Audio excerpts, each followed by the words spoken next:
All right, hello guys, how you doing? Dennard Mitchell here, the epitome of empowerment with your great advice for teens.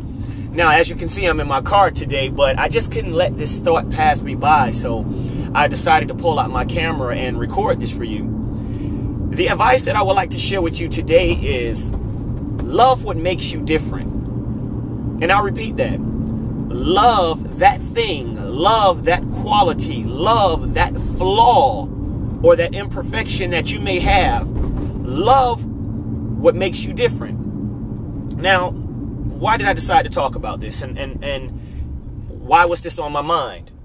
Well, I was at a high school today, and after talking to a few high school students, I realized that, yeah, they were like myself, walking around high school as if everything is okay and that life is all peachy and creams, when in actuality it's something about them that's bothering them. It's something about them that's making them feel bad internally. And for some, it was a physical flaw, i.e. their teeth or their skin or blotches on their skin or on their legs. Or maybe it was a birth defect. Maybe it was a limb missing or a shortening of a leg, etc. But you get my point. And I come across this quite often at high schools. And to be honest with you, I remember back when I was in high school, little things like this, it affected me. It bothered me. I struggled with my weight for years. When I was in high school, it bothered me that I was in high school and I weighed, 100 pounds and a few change, and you had all these other people that were growing these big muscles and they had beards and etc. And I wasn't growing at that level. So that pretty much bothered me. So I can understand where these kids are coming from. However, one thing I realized as growing up, and I want you all to get this as soon as you can, is love yourself. Embrace yourself. Love what makes you different. We're all different. Nobody is perfect. Even when you look at the magazines and you look at TV and it appears that these models have it all together, they really don't. Yeah, they may look good on the outside, but what really matters, and I know it's cliche-ish, it's what's on the inside. Love that thing that makes you different. Love the flaws, because once you can embrace those differences and once you can love those differences, it will make you a much better person. Be thankful and be blessed also, too. I don't know if you can hear it right now in the background. That's a rescue truck that's passing by, sirens going off. I just hope that everything is well. But that's why you always want to live a life of gratitude and be happy, because at any moment, you never know. It's something that can be extremely worse or bad. So getting back to the point about loving what makes you different. Identify that thing that you're not comfortable with.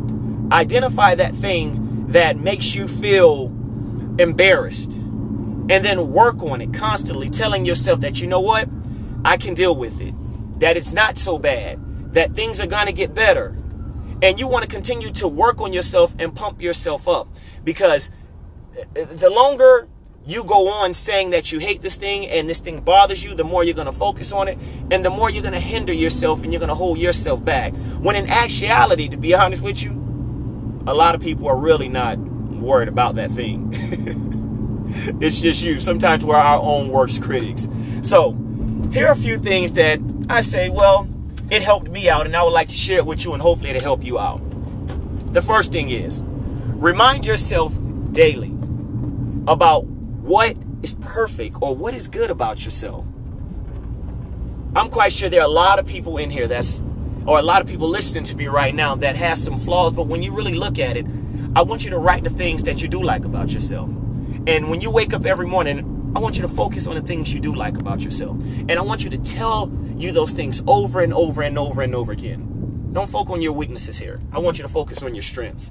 And we're going to make those strengths even better. We're going to make those strengths even stronger, if that makes sense. But that's what we're going to focus on. We're going to focus on our strengths.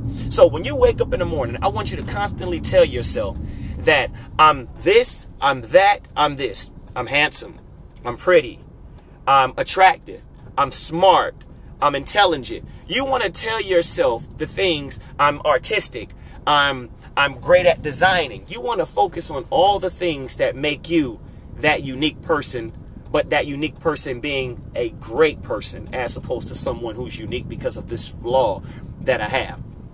The second thing I want you to do, in addition to telling yourself about all the things or thinking about all the things that make you a great person, all your strengths, but I want you to tell yourself that throughout the day. Talk to yourself. But you're not crazy. Don't worry. You're not schizophrenic or anything. But talk to yourself. In fact, one of the best people that I can mimic, who used to always talk to himself and pump himself up, that's the great Muhammad Ali. In fact, it was Ali that used to say, I'm a bad boy. I'm pretty. Don't block the door because Archie Moore is falling in 4. Last week I had a dream I went to Africa. I had one hell of a rumble. I had to whoop Tarzan's behind first for claiming to be king of the jungle. For this fight, I've wrestled with alligators and tussled with whales.